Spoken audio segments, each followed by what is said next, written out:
Hey guys, Kirill here. I wonder how you're going with the course. Hope you're enjoying it so far.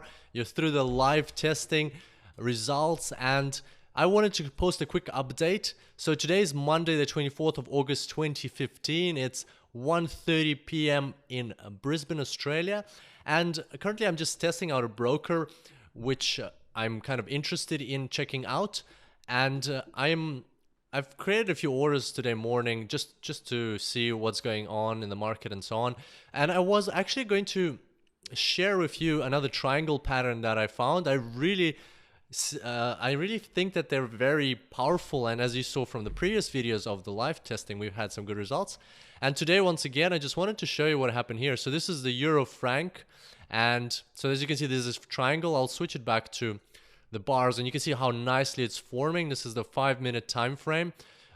First time I spotted it was like on the hourly time frame. Whenever you see on the hourly time frame something going on like that. So right now the euro currency pairs are going up. So euro is going up all across the board, and also you can see the franc currency pairs, or well, dollar franc is going down, meaning that franc is going up, right? So let's find another one. British pound, Swiss franc is going down. So both. What does that tell us? That tells us that both the franc is getting stronger and the euro is getting stronger. So then I moved on to the euro franc currency pair, and because they're both getting stronger, they're kind of battling. It's like I even made this comment to myself, like battle of the titans for today. Anyway, they started a strong day, both of them, and that's why you can see like this flat movement, because one is going very strong against other currency pairs and the other one's going very strong against other currency pairs, and it's for them, it's like they're fighting for the first place, you can say it that way. And when you see something like this on a higher time frame, you move down slowly and you see that it's not just a flat, it's actually a triangle that's forming here. And once I saw that, I was like, yep, I'm in. I'm gonna get in on this.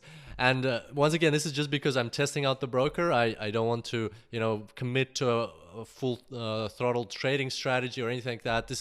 I'm just kind of having fun. But this is a real account. Just to clarify, I've got 2,000 Australian dollars, and today I made 55 Australian dollars just by testing the broker. So I don't really. This is test funds. This is not money that I'm like relying on or battling for or working to get. This is just to test it out. Anyway, so the triangle, and decided to put, as I advise, or not advise, I don't advise, as I showed you in the course, as I normally do, I put 2 orders. So one buy stop, you can see it over here. So I'll just put a line through it. That's the buy stop, and the sell stop was over here. You can't see it on the chart because it's gone, but let's see what happens if I drag it on. So there's a sell stop, and we'll just delete that. That's where I put the sell stop, and you can see where I put it. So this vertical line, oops, that's not a vertical line. I'm gonna fix this one up. This is an unplanned tutorial for this course, so excuse me if it's a bit ad hoc. Okay, so I've got the vertical line here, and let's make it a bit wider. Okay, so this is when I placed both the sell stop and buy stop. So I placed them at this point in time. It was, well, according to this server time. By the way, this broker doesn't have servers in Australia. It has servers in America. It's a whole different story. Anyway, so I place the buy stop and sell stop over here. As you can see, like triangle, it just works. It's 2 strong currency pairs at the moment. Something is going to happen, and it happened. And where did I place my take profit? You see this line over here? This is how I measured the base, just like we discussed in the course. So if I just move this back, just remember that where the take profit was hit. It was hit exactly at the top of this movement. How did I get the top of the movement? Well, look, this is how I got this line in the first place. I measured the base of my triangle, right? So somewhere like that. And then I placed it, so I thought, okay, maybe it won't shoot out right away. So from here, it won't shoot out like immediately. You'll probably shoot out in like a couple of bars at least. So then I put the line where I thought it would shoot out, right? And then I put the take profit just below half of the base. And that's exactly what we discussed in the course, that you place your take profit at around half the size of the base of the triangle. As you can see, it worked perfectly here. like the take profit closed and then the price turned around. Well, if we look at the bars, there was a bit of a movement more upwards, right? But not that much more, and you don't want to run after these little things. And the other point is that it didn't go all the whole base of the triangle. It just went past half the base and then turned around. And so yeah, that's the triangle pattern. What else did I do today? There was a good trade over here somewhere. This one, no, it was on. Give me a second. It was. See, I've even got comments here. Test 02, test 05. Was it the Euro franc? No, it was the British Canadian. There we go.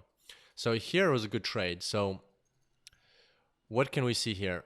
I'm gonna just switch this grid off so you can see more. Okay. So here what happened was, I don't usually trade against the trend, right? But what you could see here was a strong trend all the way. And then just as I opened the chart, I could see this candle forming. So this is something we haven't discussed in the course, but you know, it's another thing. You see this candle shooting upwards very quickly. So that's the point, that I saw it form extremely quickly. It was like, it just went like bam, very fast upwards.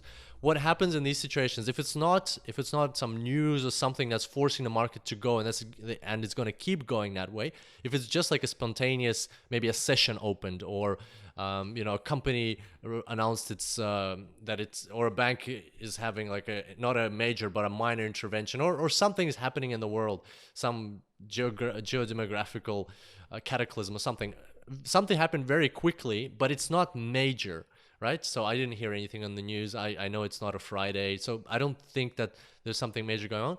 What usually happens after that is the currency retraces a little bit.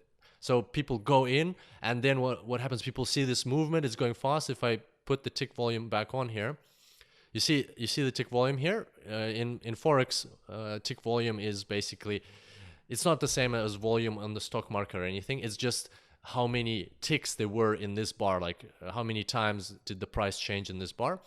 And so there's a lot of volume, so people were like, it was moving very quickly, and people could see that. And what do traders do, especially novice traders, they try to jump onto that movement. They try to get on, so they're like, oh, the bars are going fast upwards, you know, I got to get in on this, I'm gonna miss out.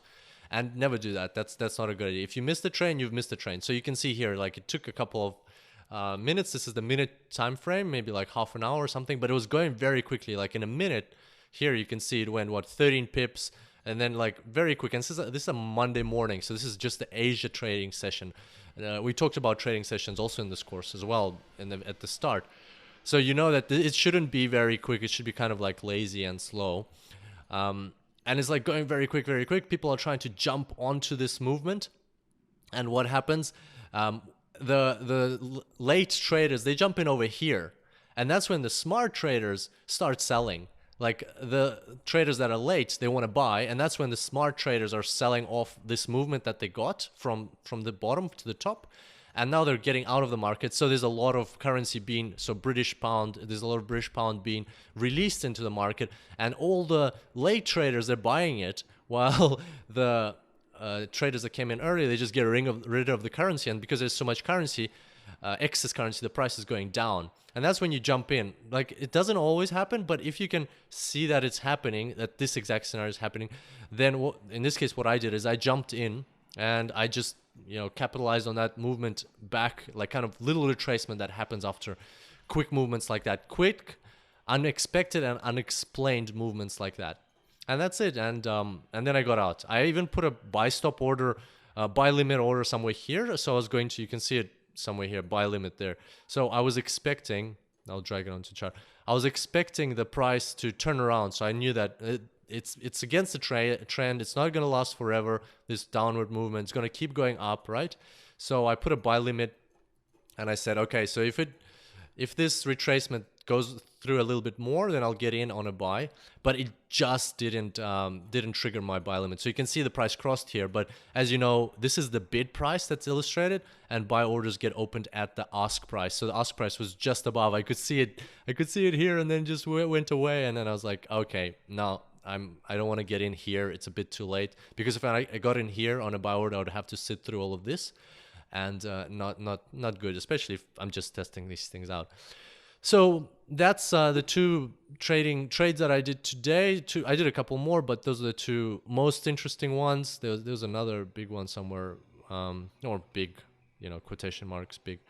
Oh no, those are the two bigger ones, because I went in like 0.25 lots and 0.2 lots.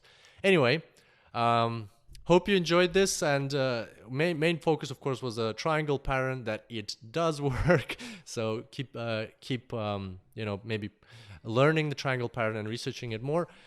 And heads up, I'm testing out this broker, and maybe just maybe I might update my preferred brokers list soon, and I will let you know if that happens. And until next time, enjoy the course and trade well, trade safe, trade fun, and happy trading. I look forward to seeing you later on.